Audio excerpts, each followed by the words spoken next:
Bulahan sila nga nagbantay sa pulong sa usa ka manggihatagon nga kasing-kasing ug makapatubo pinaagi sa pagkamakanunayon.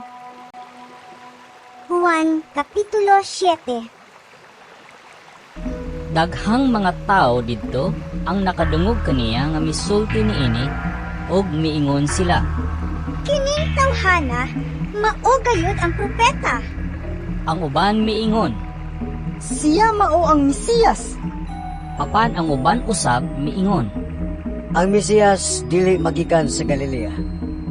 Ang kasulatan nag-ingon nga ang Mesiyas kaliwat ni David ug matao siya sa Bethlehem, ang lungsod ni David. Busa, nabahin ang mga tao tungod kang Jesus. Ang uban, gusto unta nga mudakop kaniya, apan walay nakahimo pagbuhat niini. Ang mga gwardya namalik ngadto sa kadagkuan sa mga pari ug sa mga Pariseo. Gipangutanan nila ang mga gwardya. Nganong wala man ninyo siya ang anhi?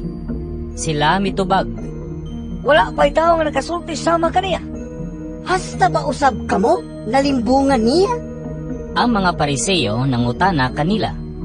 May usab ba sa atong mga kadagkuan o usa ka Pariseo nga mituo kaniya? Kining mga tawhana wala masayod sa balaod ni Moises. Busa tinunglo sila sa Dios. Si Nicodemo, usa sa mga Pariseo nga nakikita kang Jesus kaniadto, miingon kanila. Sumala sa atong balaod, dili kita makahukom nga sad-an ang usa ka tawo, samtang dili pa nato siya mahusay ug masuta ang tinuod niyang nabuhat. Sila mitubag.